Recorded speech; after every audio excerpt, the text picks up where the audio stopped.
Welcome back to the video Darkroom. I'm going to take you through how to film and produce this day to night transition effect. We're all looking for original things to do with our drones, something different to the same old point of interest maneuvers and other built-in program moves. So here's something with many uses and almost endless potential. I filmed it with my DJI Mini 4 Pro and produced it in Premiere, but you can do it with any drone that supports waypoints such as the Mavic series or the Air series. If your drone doesn't support waypoints, then maybe you could try the Litchi app, which I haven't personally tried, but I understand it enables you to do much the same thing. First of all, you need to plot a flight and mark out the route that you want to fly, recording the waypoints as you go along. The waypoints define the drone position, the orientation, the angle of the camera, and the speed of the flight. This isn't a video about waypoints or how to program them. If you would like that, just drop me a comment. Once you have the flight defined, you can simply let the drone fly it automatically, once during the day and then again during the night time. This will give you two videos that you can load into Premiere or whatever video editing platform you use.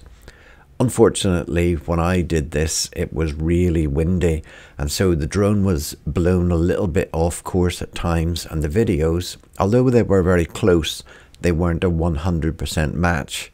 I had to make some adjustments to get them to match up.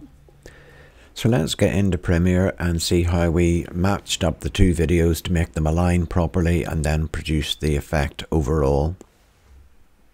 I've loaded my two drone flights onto this sequence. The top track is the daytime drone flight and the bottom track is the nighttime drone flight. So you can see if I just go along the timeline here, you can see that we're doing essentially a point of interest around this set of houses. And if I just conceal the top one, you can see the same thing at night.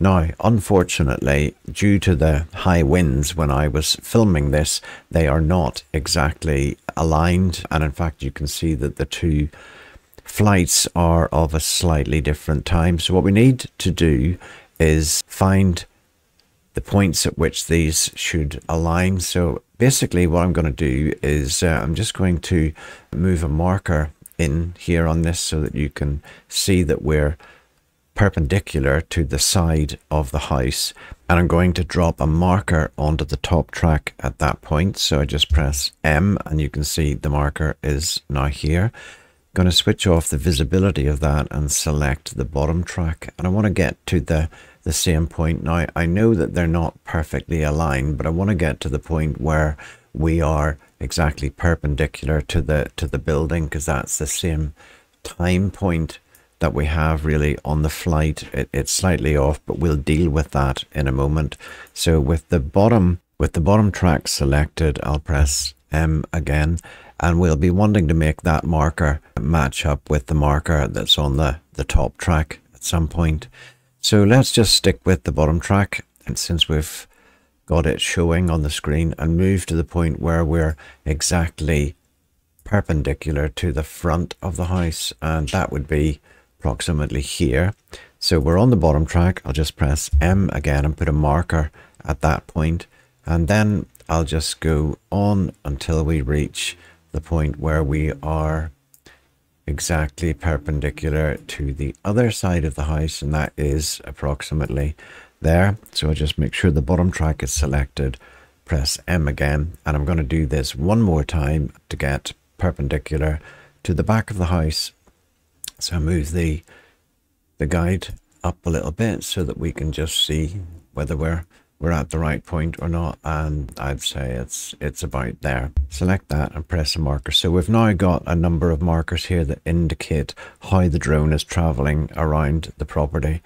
I'm going to go back to the daytime flight and make that visible again. I'm going to do the same thing on those markers. So let's just move this down a little bit to get to the point where we're exactly perpendicular to the front of the house. I think that is about there. So I'll just put a marker onto the top track, get to the point where we're perpendicular to the side. That looks, to be honest, it looks just about there as well. So I'm just going to put a marker down there and then do the same at the back. So that would be about here, I think. So what we need to do here is, I think, just make this top track run a little bit faster so that it reaches these points. So what I'm going to do here is fairly tricky. I'll not try to agonize over it too much, but first of all, I'm going to show clip keyframes, time remapping for speed, and we now have speed along this line. So I'm going to put a marker in here, here, and here. And what we're going to do is start at the beginning. I'm going to move the top track so that the two markers line up. At this point, we don't actually really need these markers anymore because we've put effectively these markers, which are really keyframes, onto the track. As we change the speed of the track, these will move, whereas the markers are not moving. So I can just move that up slightly and make sure that these two are aligned. And then I can take this one, move it up very, very slightly just to make sure that it's exactly above the one below. I can take this one, move it up slightly and get it just to align perfectly there. It might be worth going right along to the end here. The flight should end really at the same point. So I'm going to pull this down slightly just to make it end at the same point as the other one. That's slightly too far. It's very tricky. Yeah, there we are. We're done. So now we should have two flights. They might not be perfectly aligned in terms of scale and position, but they are aligned properly in terms of time. They should be at a similar angle at every point. If we do that, we can see that they are pretty much at a similar angle. So that's all we need to do with our markers and our time remapping that's here. And now we need to start moving around one of these in order to make them match up. So the easiest way to get these aligned then in terms of the scale and the position is to drop the opacity of the top one to 50%. And you can now see the two tracks overlaid over each other. So basically we're going to have to animate these in order to put in a number of keyframes and make them align correctly. So I've clicked on the animation. I'm going to click on motion so that we can move this around basically and get things to align. Yeah, so it's not actually desperately easy to do that. It's slightly larger in terms of scale, so the drone must have been slightly closer. So I'm also going to just take the scale down a little bit. And so basically you go through your entire track and you match up over the various parts of this, maybe sort of several different places. You can make it all kind of align up. It needs to be scaled up very slightly there, I think. And so in order not to bore you too much, I'm just going to speed through the remainder of this alignment process until we've got the two tracks in the sequence aligned and we can move on to the next stage. We want to see where we're going to make the transition occur. So I'm going to just take the opacity back up to 100% on the top one. And I'm going to suggest that when we get to about here, at that point, let's just animate the opacity, go back to the beginning, put a key marker in the beginning, move to that point that we were at, move along about a few frames and take the opacity down to 0 to turn it to night. Let's go a little bit round to here, put in a keyframe, move along a few frames and bring the opacity back up to 100. So now if I play this through those few frames, let's start there. Oh, let me just get rid of these guides because they're making it not look the best, but let's get rid of those. So now as we go through the transition, you can see that it transitions into night, travels round a bit further, and when it reaches the next keyframe, it transitions back. I haven't got that aligned perfectly, but I didn't want to agonize over it too much on this video. So the next thing that we need to do here is just deal with a slight problem that is there, and that is that the two frames are not exactly the same size. So you can see here that that frame is not full because we've had to shift it along. So basically, if we just take those two and right click on them and nest them, doesn't matter what you call it, we've now got this set up and ready to go. So we need to maybe zoom in and scale this a bit and put it into the right position so that it completely fills the frame and we haven't got any borders on the edge of it.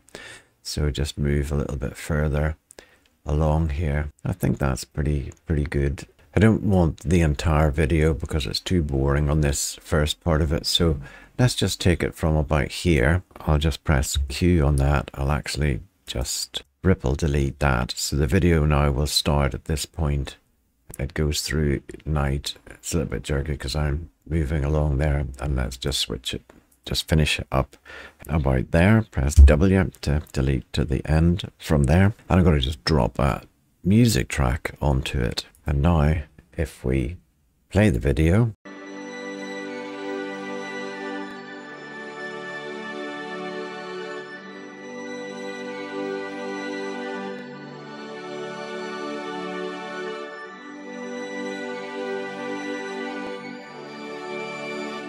so you can see it needed a little bit of finessing at the end, but I think you've got enough to know the full technique for making this work. So there we go. That shows you how you can match up flights using waypoints.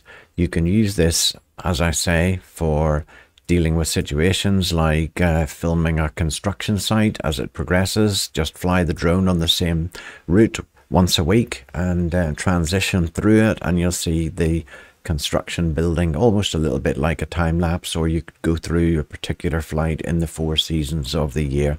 So if you found benefit from watching this video and you would like to see more of these, please subscribe to the channel and give this video a like, and I look forward to seeing you in the next one.